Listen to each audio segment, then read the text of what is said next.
Subversion is the term, if you look in a dictionary or criminal code to that matter, usually is explained as a part of activity to destroy things like religion, government, system, political, economical system of a country.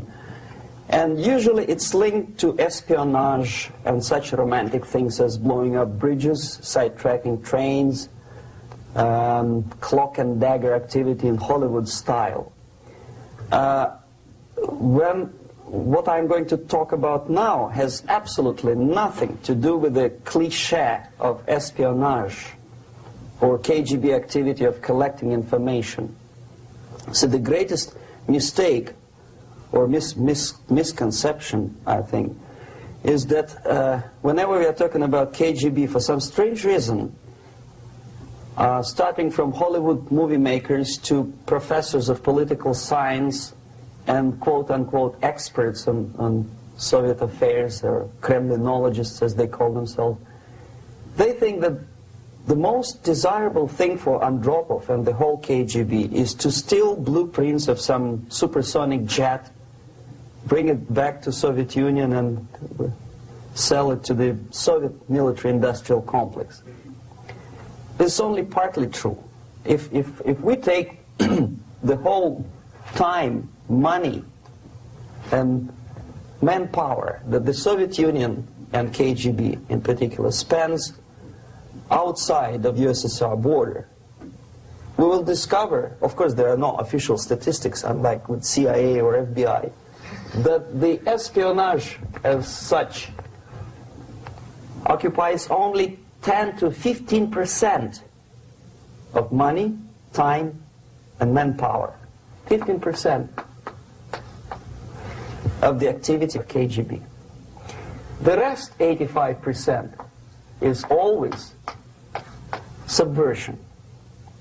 And unlike a dictionary of English, Oxford Dictionary, subversion in Soviet terminology means always a destructive, aggressive activity aimed to destroy the country, nation, or geographical area of your enemy.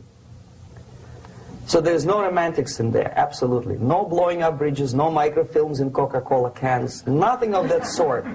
No James Bond nonsense. It's most of this activity is overt, legitimate, and easily observable if you give yourself time and trouble to observe it. But according to the law and law enforcement systems of the Western civilization, it's not a crime. Exactly because of misconception, manipulation of terms. We think that subverter is a person who is going to blow up our beautiful bridges. No. Subverter is a student who comes for exchange, a diplomat, an actor, an artist, a journalist like myself was 10 years ago. Now, subversion is an activity which is a two-way traffic. You cannot subvert an enemy which doesn't want to be subverted. If you know history of Japan, for example, before 20th century, Japan was a closed society. The moment a foreign boat comes to the shores of Japan, the Imperial Japanese Army politely tells them to get lost. And if American salesman comes to the shore of Japan, let's say 60 or 70 years from now back, and says, oh, I have a very beautiful vacuum cleaner for you, with the good financing, he says, please leave us, we don't need your vacuum cleaner. If they don't leave, they shoot them to preserve their culture, ideology, traditions, values intact. You were not able to subvert Japan. You cannot subvert Soviet Union because the borders are closed. The media is censored by the government. The population is controlled by the KGB and internal police. With all the beautiful glossy pictures of Time magazine and Magazine America, which is published by the American embassy in Moscow, you cannot subvert Soviet citizens because the magazine never reaches Soviet citizens.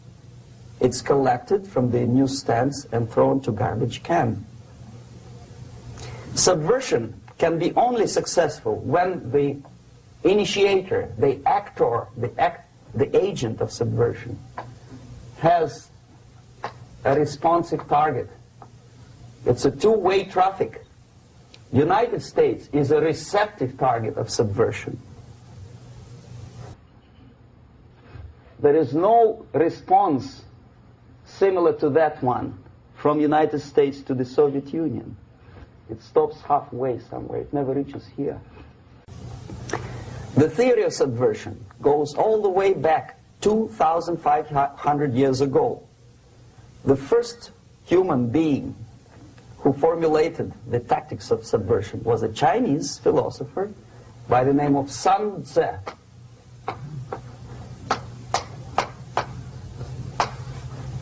2,500 years BC.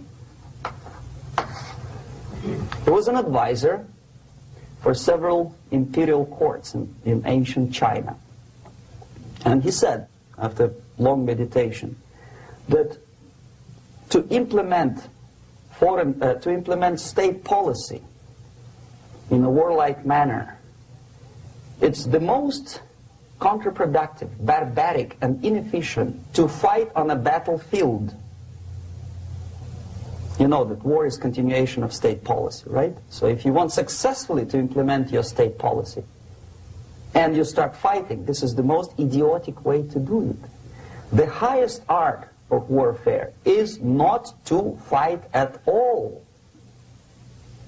but to subvert anything of value in the country of your enemy, until such time that the perception of reality of your enemy is screwed up to such an extent that he does not perceive you as an enemy, and that your system, your civilization, and your ambitions look to your enemy as an alternative, if not desirable, then at least feasible. Better red than dead.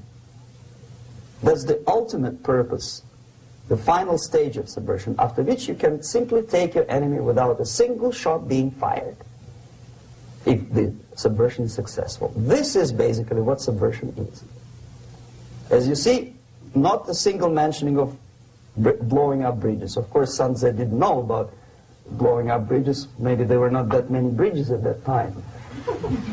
But the basics of subversion is being taught to every student of KGB school in USSR and to officers of military academies. I'm not sure if the same author is included in the list of reading for American officers, to say nothing about ordinary students of political science. I had difficulty to find the translation of Sun Tzu in the library of a university in Toronto and later on here in Los Angeles. But it's a book which is not available. It is forced to every student in USSR. Every student who is taught to be dealing further in his future career with foreigners. What subversion is? Basically, it consists of 4 periods, time-wise. If we start from here and go this way, time, right? This is the beginning point. The first stage of subversion is the process which is called, basically, demoralization. It says for itself what it is.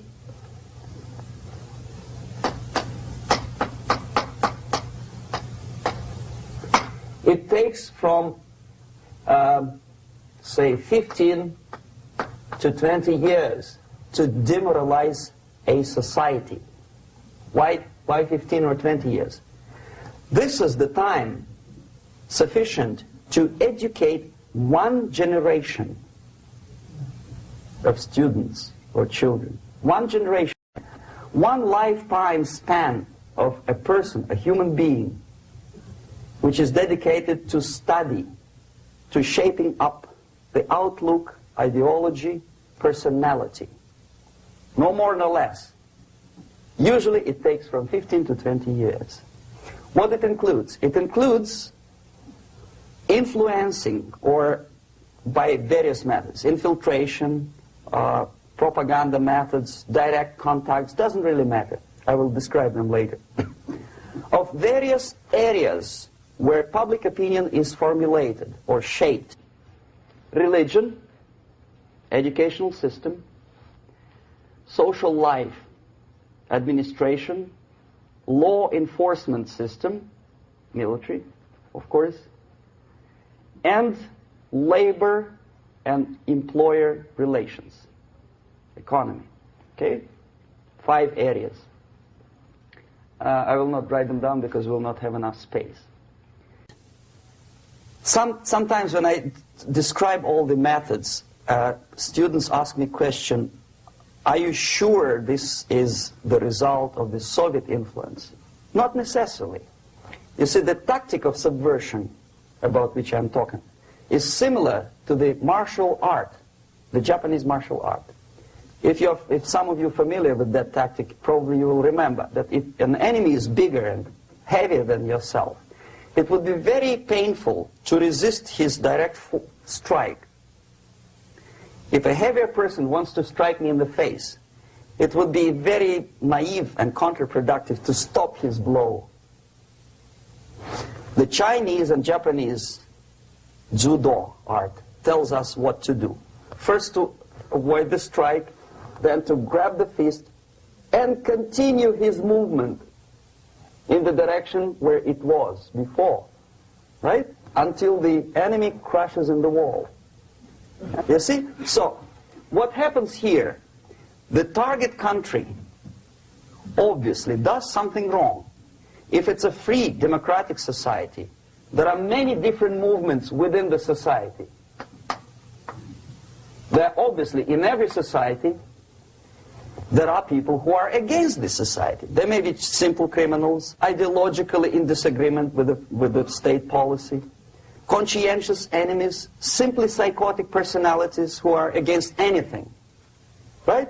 And finally, there are a small group of agents of a foreign nation, bought, subverted, recruited, right? The moment all these movements will be directed in one direction, right?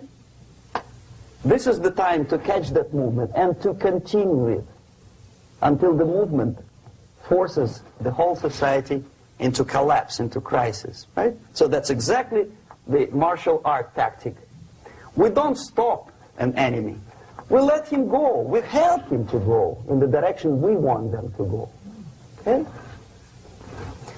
So, on the stage of demoralization, obviously there are tendencies in each society, in each country, which are going to opposite direction from the basic moral values and principles. To take advantage of these movements, to capitalize on them, is the main purpose of the originator of subversion.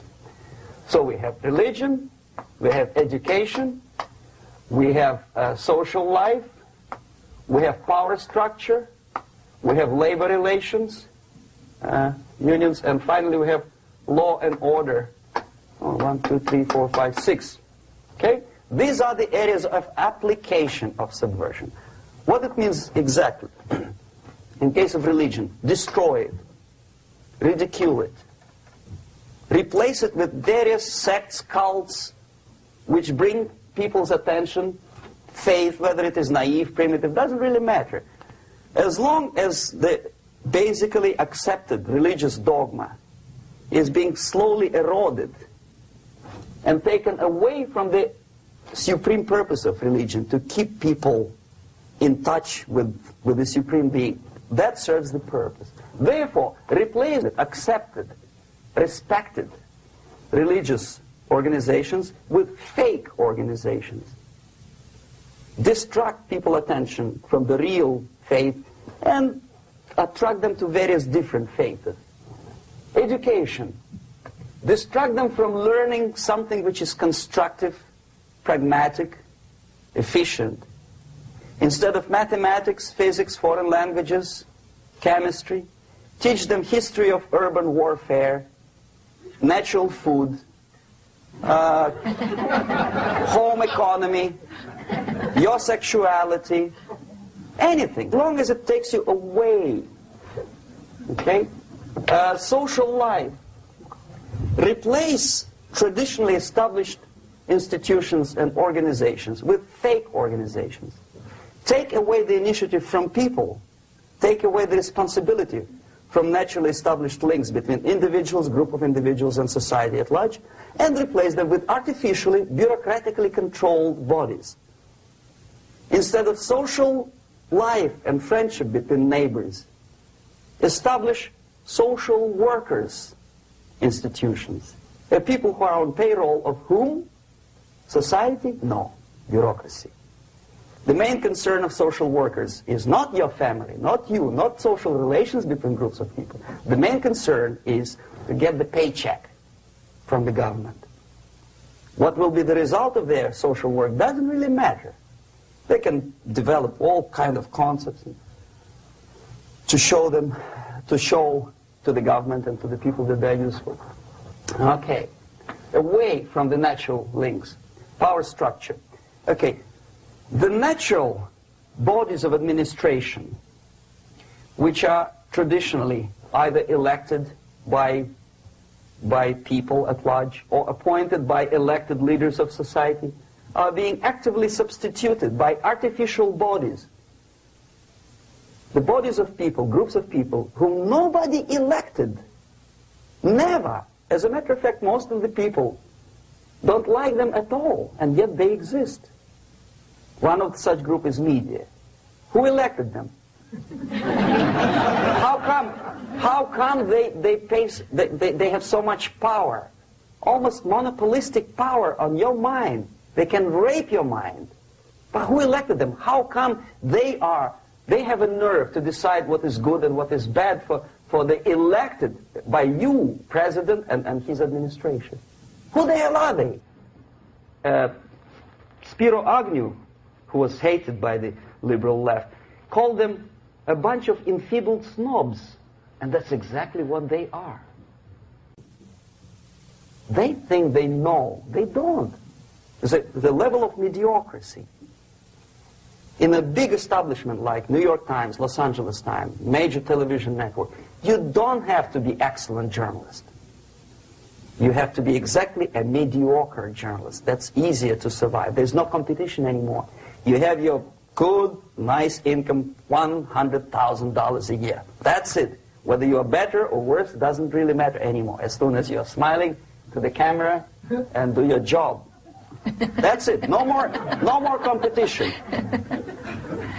Power structure slowly is eroded by the bodies and groups of people who do not have neither qualification nor the will of people to keep them in power, and yet they do have power.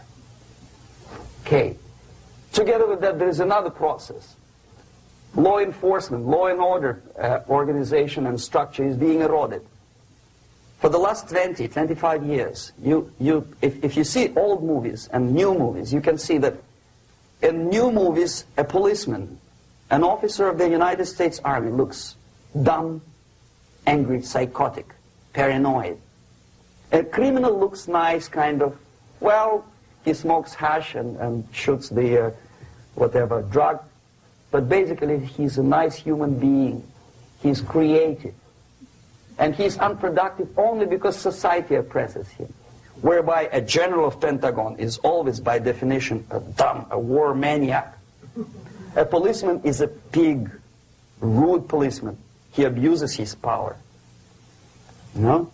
A generalization like that.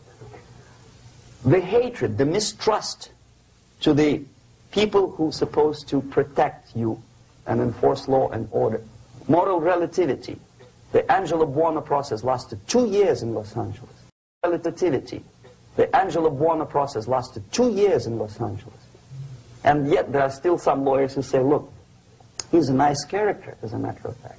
There was some witness who said, also a criminal, who said, well, he's a nice guy. I asked him one day to burn a house of my enemy, and he wouldn't do it. He's a nice fella.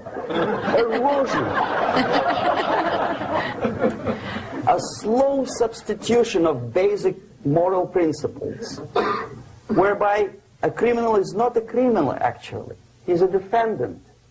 even if his guilt is proven, there is still a doubt to kill or not to kill, to be or not to be. Thou shalt not kill, yes, but this line may not necessarily be applicable to a murderer. Thou shalt not murder. That should be the presumption, not that thou shalt not kill. Okay, labor relations. At this stage, within 15 to 20 years, we destroy the traditionally established links of bargaining between employer and employee. The classical Marxist-Leninist theory of natural exchange of goods. A person A has 5 sacks of grain and person B has 5 pairs of shoes. And the natural exchange without money is when they bargain between each other. And only with the introduction of the third force, C, an entirely third foreign stranger who says, no, don't give him 5 sacks of grain, give it to me, and you give me your 5 pairs of shoes, and I will distribute it accordingly, so that the economy will go. This is the death of natural exchange, death of natural bargaining. Well, trade unions were established 100 years ago. The objective was to improve working conditions and to protect the rights of workers from those employers who were abusing their right because they had more money. Objectively, at that time, initially, the trade union movement did work. What we see now is that the bargaining process is no longer resulting in the compromise, which is leading objectively to betterment of working conditions and increase of salary. What we see is that after each prolonged strike, the workers lose. Even if they have 10% increase of their salaries, they cannot catch up due to inflation and due to missed time. More than that, millions of people suffer from that strike because economy now is interdependent. It's intertwined like one body. If previously steel workers, say 100 years ago, could strike and nobody would suffer, now it's impossible anymore. If a garbage collector strikes today, the rest of the multi-million city is stinking. I mean, there's no more service. In Quebec, for example, we had the electricians who were on strike in the middle of winter. You can freeze your bottom, and they still were on strike. Did they catch up with the salary? No, they lost. Who benefited? The leaders of trade unions. What is the motivation for strike? Improving of a workers' condition? No, obviously it's not. Then what is it? Ideology. To prove to these capitalists. And the obedient horde of workers, like sheep, follow these people. And they cannot disobey. Why? Because if they do, you know what happens to them. Pickets, murders, shooting truck drivers by picketers. In Montreal, for example, I saw with my own eyes when I was correspondent of CBC International, Canadian Broadcasting Corporation, when the workers of aircraft factory destroyed computers and the equipment in the factory. And the administration employed strike breakers. Their cars were turned upside down and burned. Their houses were burned. Their kids were intimidated. And some victims were there. Of that you can be sure. Why? To improve conditions of workers? No. Ideology. Okay, so this is what happens basically. It may or may not happen without the help of the Soviet Union. But the natural tendencies are being greatly taken advantage of and capitalized by the Soviet propaganda systems. How? Whenever trade union strikes, we have influx of propaganda, mass media, ideological dissemination. The workers' right, and we repeat it like parrots. Yes, workers' right. Whose rights? Workers? No. The only freedom of worker to sell his labor according to his own desire and will is taken away from him. By whom? By trade union boss. Unlimited power is given. Responsibility. I want to sell my labor not for $2.50 an hour, but for $2. I don't have right. My freedom is denied to me. I know that if I sell my work for $2 an hour, not for $3 an hour, I will compete better with the other guy who is lazy and more greedy. I don't need $3. I need only $2. No, I was made to believe by media, by business, by advertising agencies that I need more and more and more. Have you ever heard any advertising on TV to consume less? No. No way. Whether you need a six-cylinder car or not, you have to buy it. And hurry up. When I was driving here, on the local radio station, an excited announcer said, "You hurry up, rush and save, save, save. There is a pantyhose sale." Save by buying more. See?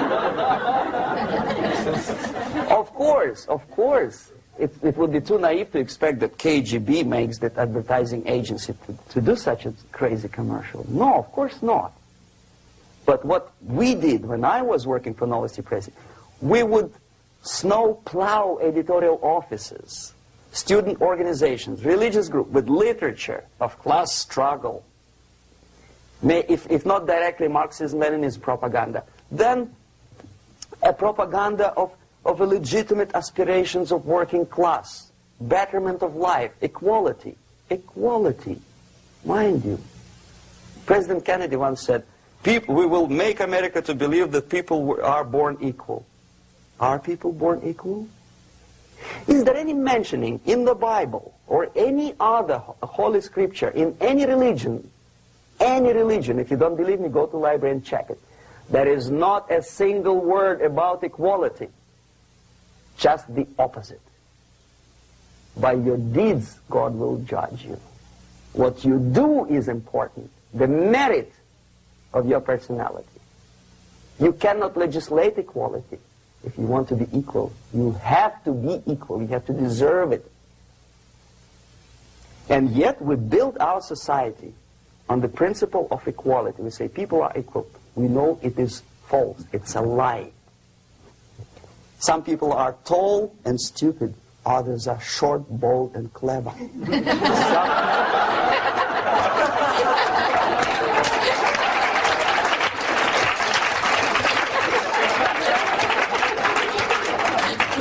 If we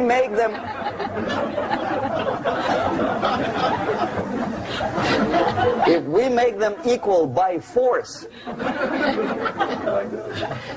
if we put the principle of equality in the basis of our socio-political structure, it's the same thing as building a house on sand.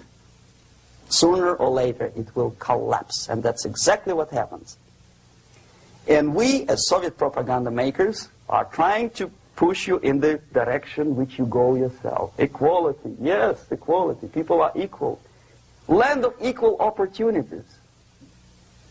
Is it true or not? Think about it. Equal opportunities. Should there be equal opportunities? For me and for a lazy bastard who comes here from some other country and immediately registers as a welfare recipient benefits? I never received a single dollar. No, sorry, I did receive once. But I never applied for welfare. For the 13 years, I took any job. Security guard, journalist, taxi driver, anything. Well, I was restless, but some people don't like it. They immediately. So why should we have equal opportunities? Why? The equal opportunity to excel.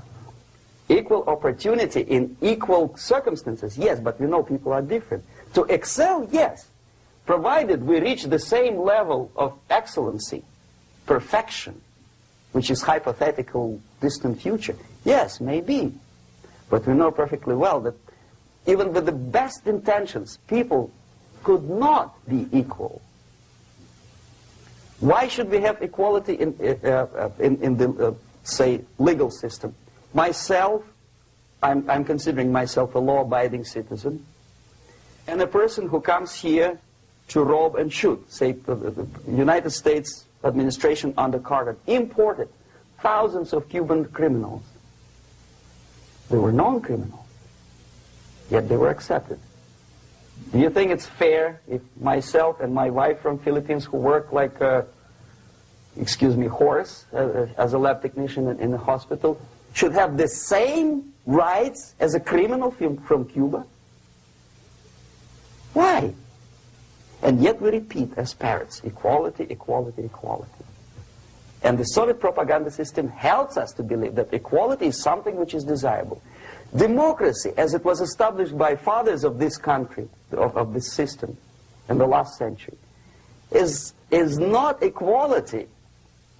It's the system where different people, unequal people, have a chance to survive and help each other in constant competition, in constant perfection, not in equality, which is superimposed from a godfather or a nice person in Washington, D.C.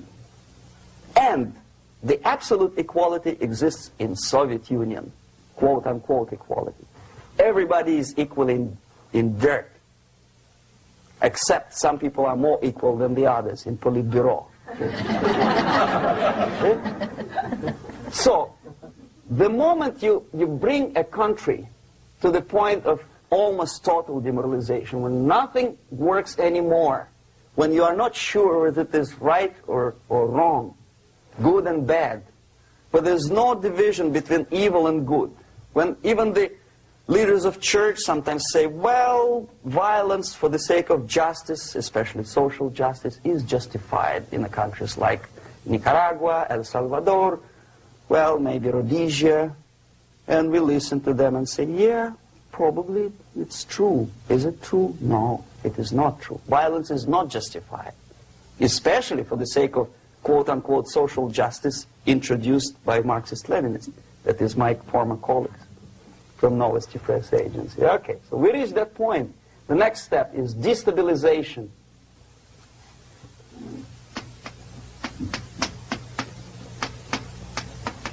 Again, this word says for itself what it is. To destabilize all the relations, all the accepted institutions and organizations in a country of your enemy. How you do it? You don't have to send a battalion of KGB agents to blow up bridges. No. You let them do it themselves. The area of application is, again, it's narrower now. Not like the previous case. The overt legitimate actions of the KGB in this case would be hardly noticeable. There is no crime if a professor who recently went to USSR introduces a course of Marxism-Leninism in a Californian college, for example. Nobody is going to come to his doorstep and say, okay, mister, come, you are under arrest. No, it's not a crime. It's not even considered a moral crime against your country. So the area of application here is narrowing down to economy, again labor relations, right? To law and order, plus military. And economy, law and order. Yes, and again the media, but wider scope, a little bit different. I'll explain later. Okay, basically 3 areas. Economy. The radicalization of bargaining process. If on that stage we still could achieve, theoretically, some positive compromise between the negotiating sides with say, the arbitrary, introduction of arbitrary judges, a third side, objectively judging the demands of both sides. Here it's radicalization. On the stage of destabilization, we cannot come to compromise even within a family. The husband and wife couldn't figure out which is better. Husband wants his kids to eat at the table, and wife wants him, a child, to roam around the room and drop food all over the floor. They cannot come to compromise unless they start a fight. It's impossible to reach a compromise, constructive compromise, between neighbors. Some people say, I don't like you to watering your lawn at that time because exactly at that time I'm walking my dog and he's getting nervous. He cannot pass his bowels, you know. So they cannot compromise. They go to a civil court or something like that. radicalization of human relations. No more compromise. Fight, fight, fight. The normal, traditionally accepted relations are destabilized. The relations between teachers and students in schools and colleges. Fight. The relations between, in economical sphere, between laborers and employers are further radicalized. No more acceptance of the legitimacy of demands of workers. Unlike Japanese, with the theory Z, if you ever heard about it, where the workers are involved in the decision-making process, therefore they don't have moral incentive to fight their bosses. In the United States, it's just the opposite. The harder is the fight, the better. The more heroic they look. When the Greyhound network was on strike recently, the correspondents of local TV networks all over the United States were approaching these strikers, and they say, oh yes, we are doing something nice. They look like heroes, and they were proud. There was some family, the husband was bus driver. Now they decided in a protest against the bosses to camp somewhere in the forest. And they were presented to the audience as a heroic, nice people. You see? The violent clashes between passengers, picketers, and the strikers are presented as something normal. 10, 15, 20 years ago, we would be angry, say, why so much hatred? Today we are not. We say, well, commonplace. Radicalization, militarization sometimes. As I explained on that stage, I took a step a little bit further. Shooting people. Okay, law and order now also is pushed into the area where previously people settled their differences peacefully and legitimately. Now we are getting with this court cases in the smallest irrelevant cases. We cannot solve our problems anymore. The society at large becomes more and more antagonistic between individuals, between groups of individuals, and the society at large. The media puts himself in the opposition to the society in general, at large. Separate, alienated. Okay? On that stage, you remember I was talking a couple of hours ago about the sleepers. That's when the students from, say, United States, if they are trained in Lumumba University, or developing nations, that's the students I was dealing with, are being sent back from the Soviet Union here. Or if they were already in the United States, in the country, which is an object of subversion, they spring to action. The sleepers go up. They slept for 15 to 20 years. Now they become leaders of groups, preachers, I don't know, public figures. Prominently they actively include themselves in a political process. All of a sudden we see a homosexual. 15 years ago he did his dirty job and nobody cared. Now he makes it a political issue. A political issue. He demands recognition, respect, human rights, and he rallies a large group of people. And there are violent clashes between him and police, his group and ordinary people, no matter what. It's black against white, yellows against green, doesn't matter where his division line goes. As long as this group come into antagonistic clash, sometimes militantly, sometimes with firearms, that is destabilization process.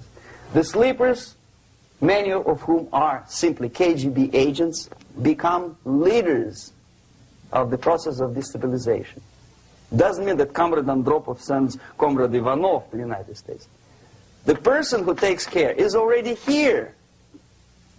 He is a respected citizen of the United States. Sometimes he gets money from various foundations for his legitimate struggle for, I don't know, human rights, women's rights, kid lib, prison lib, whatever. There are sympathetic Americans who donate their money to him. This stabilization process usually leads directly to the process of crisis. In case of developing nations, that's the area where I was active. The process starts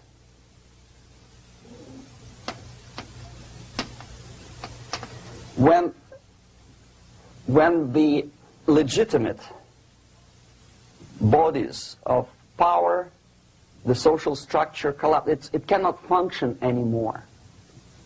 So instead, we have artificial body injected into society, such as non-elected committees. You remember I was talking about them here.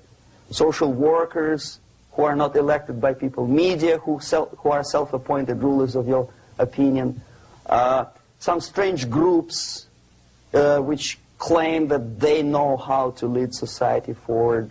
They don't usually. All they care is how to collect donations and sell their own concocted ideology, mixture of religion and ideology. Here, we have all this artificial body claiming power. If the power is denied to them, they take it by force. In case of Iran, for example, all of a sudden we have revolutionary committees. What kind of revolution? There was no revolution yet, and yet they had the committees. They were taking power of judgment. They had the power of execution, they had the power of legislation, and that they had the power of judicial.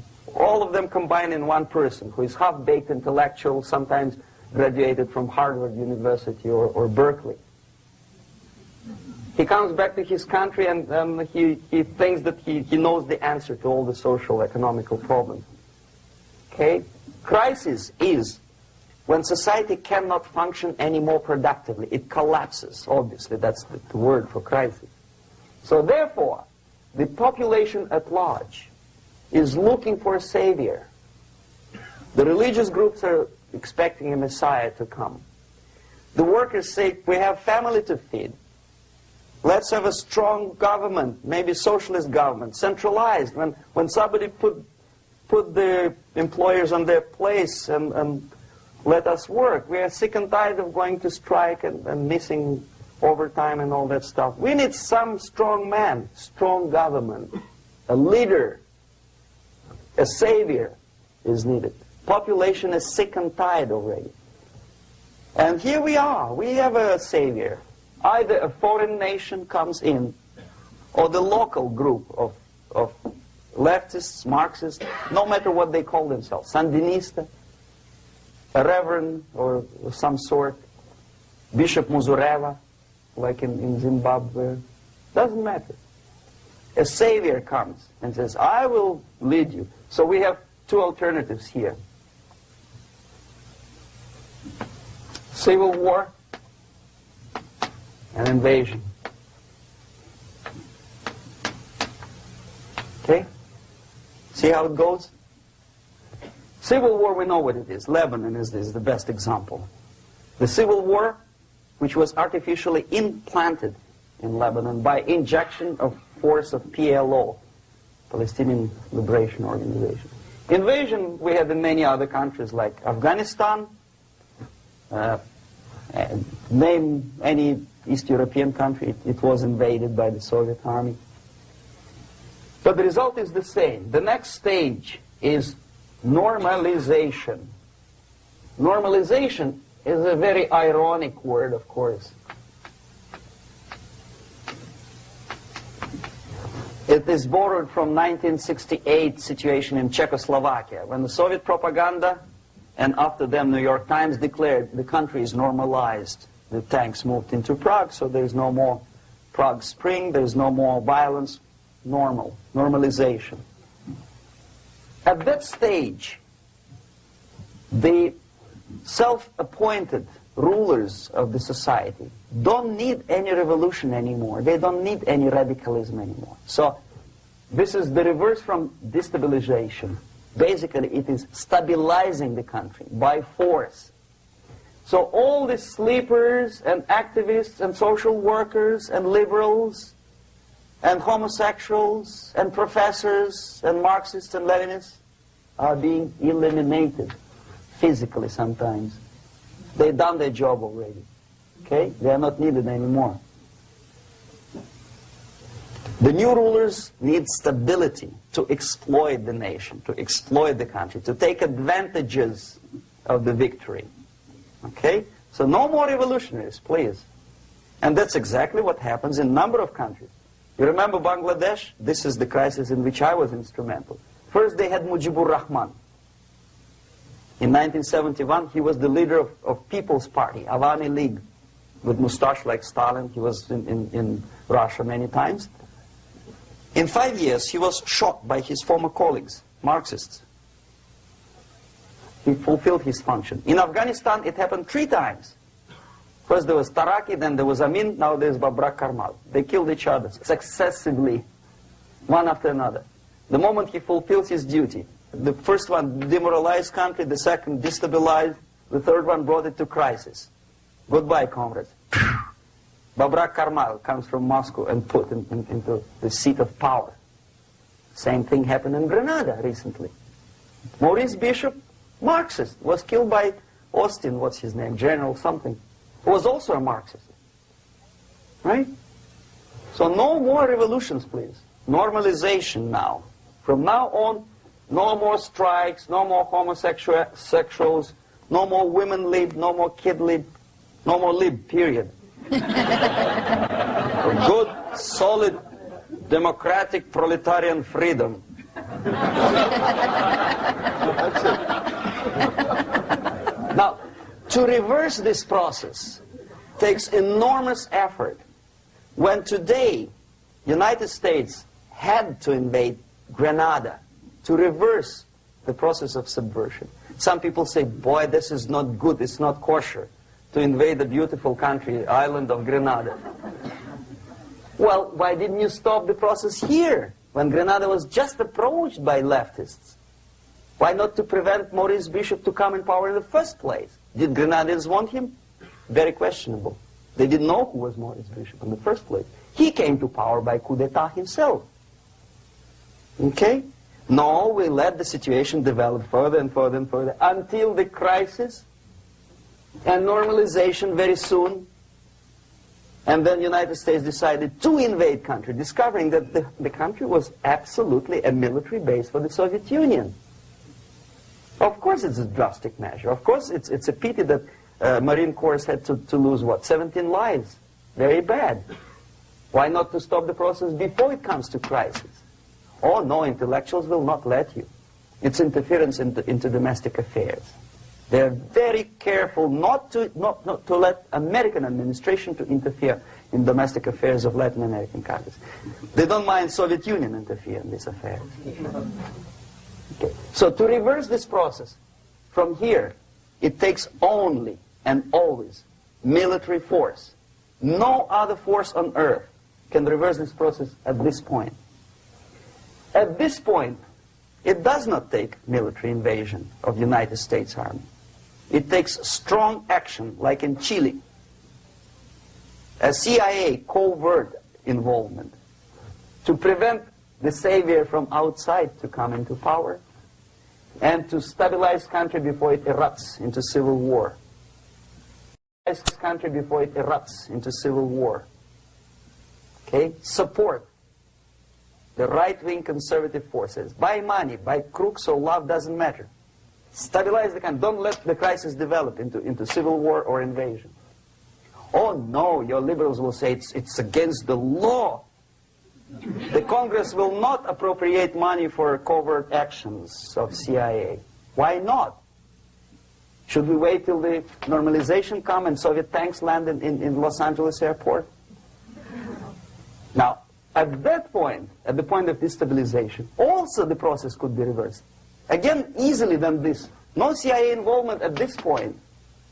You know what it takes here? Restriction of some liberties for small groups which are self-declared enemies of the society. As simple as that. Oh no, the media and liberals will tell you this is against the American Constitution. How can we by force deny the civil rights to criminals, for example. It's not good. Okay? So we allow them to... Okay, if you allow the criminals to have civil rights, go on and bring the country to the crisis. This is a bloodless way to do. Curb the rights. I mean, not to put them in prison. No, I'm not talking about putting all the gays from San Francisco in the concentration camp. Do not allow them to take political force. Do not elect them to the seats of power, whether it is municipality level, state level, or federal level. It has to be beaten in the heads of American voters that a person like that in the seats of power is an enemy. Do not be afraid of this word. It is an enemy. If he is not an enemy here, he will be here. Later on, he will be shot, of course. But at this point, he is an enemy. Okay? You are doing great service by denying him a right to capitalize on his own crazy ideas and become a powerful man, a man who uses the seat of power. Restriction of certain freedoms and permissiveness at that point would prevent sliding into crisis and probably will return the process of destabilization. To curb unlimited power, monopolistic power of trade unions, here, at that point, would save economy from collapsing. To introduce a law to stop private companies of raping public opinion's mind in the direction of consumerism. No company must have a right to force you into buying more unless you want it. There must be a law. You want to advertise your car? Okay. But not a single mentioning of buying it now and saving money. It must be against the law to force people to consume more. Self-restraint. Previously, before this process started, the self-restraint was a business of church, religion. Because our preachers, the fathers of church, would tell us, material values are good, but it's not the prime function of human being. Because you have to live with something. Obviously, the design for our life is not to consume more deodorants. There must be something greater. If such a complicated instrument as human body was created, obviously there must be some higher purpose for that. And it's very easy to avoid destabilization by denying the greedy companies one little freedom, one little liberty, forcing you into turning yourself into processors of unwanted products and goods. They turn you into machines, like the worm who there's inlet and outlet. So, and how long an average appliance lasts these days? Less than a year. Why? Where's workmanship? Well, we want you to buy more. Okay. Destabilization process could be easily overcome if, as I say, the society, by its own will or after persuasion by the leaders, will come to the idea of self-restraint. It's so hard we want to consume more, but you have to. Unless you will come to this stage, when, as we say in Russia, if Sahara Desert ever becomes a communist state, there will be shortage of sand. So you have to curb your...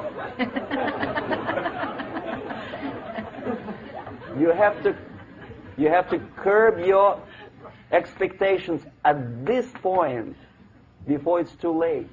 But no, we don't want to do it. Demoralization process. Again, it's the easiest thing to reverse. First of all, by restricting import of propaganda. The easiest thing to do. Unlimited, unrestrained import of Soviet literature, Soviet journalists, giving Soviet propaganda and ideological agitators equal time on American TV network. It has to be stopped. And it's easier. They won't be offended, mind you. As a matter of fact, they will respect America more. But when my former colleague Vladimir Posner appears on Nightline, and Ted Koppel asks him, well, Vladimir, what do you think about this? And what can he think? He is an instrument of propaganda. He thinks what Comrade Andropov tells him to think. He is just a nice, articulate mouthpiece of the Soviet subversion system. And Ted Koppel makes you believe that my friend Vladimir Posner thinks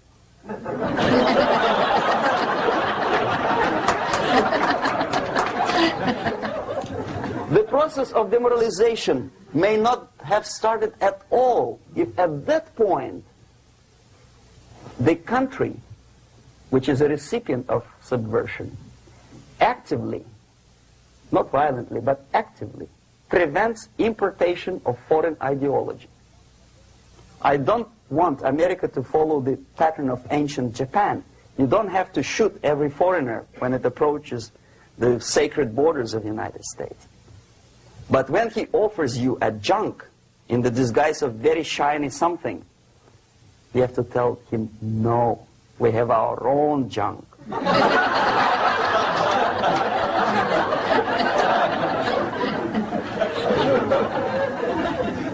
If at that point the society is strong, brave, and conscientious enough to stop importation of ideas which are foreign, then the whole chain of events could be prevented. Recently I've been to the Philippines, and I was shocked how in big cities like Manila, children listen to deafening music. A melodious nation with long traditions of good, nice ethnic music, introduced by Spanish long time ago, maybe 2 centuries, 3 centuries ago, I don't remember how.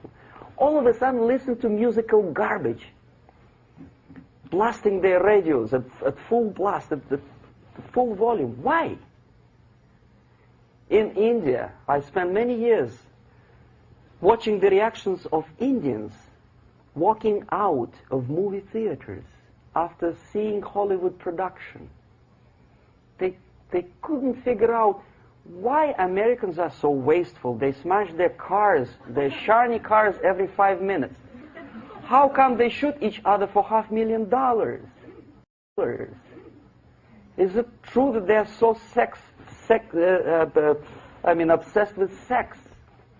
Can you imagine showing a movie where each 5 minutes there's a copulation on the screen to a country like India with long tradition of respect to these private matters, or to Pakistan? And United States expect these people to respect you? No way. Oh yes, they will see the movie, they'll pay 5 rupees to see that garbage, but they walk out and will tell their kids, don't respect Americans, don't be like Americans. See? So, the process of demoralization could be stopped right here, both as an expert and as an import. And that takes one step, one very important thing to do. You don't have to expel all the KGB agents from Washington, D.C. The most difficult and at the same time the simplest answer to the subversion is to start it here and even before, by bringing back the society to religion, something that you cannot touch and eat and put on yourself, but something that rules society and makes it move and preserve it. A Soviet scientist, Shafarevich, who has nothing to do with religion, he is a computer scientist, did a very intensive research on the history of socialist countries. He calls socialist or communist any country with a centralized economy and a pyramidal style of power structure. And he discovered, actually he didn't discover it, he just brought to attention of his readers, that civilizations like Mohenjo-Daro in the river Indus area, like Egypt, like Maya, Incas, like Babylonian culture, collapsed and disappeared from the surface of Earth. The moment they lost religion, as simple as that, they disintegrated. Nobody remembers about them anymore. Well, distantly. So, the ideas are moving society and keeping mankind as a society of human beings, intelligent, moral agents of God. The facts, the truth, the exact knowledge may not.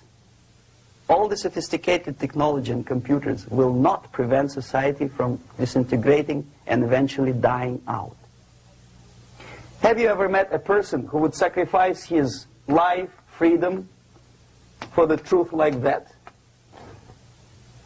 This is truth. I never met a person who said, this is truth and I'm ready to shoot me. To defend the truth. Right? But millions sacrifice their life, freedom, comfort, everything for things like God. Like Jesus Christ. It's an honor. Some martyrs in the Soviet concentration camp died. And they died in peace. Unlike those who shouted, "Long live Stalin," knowing perfectly well that he may not live long. Something which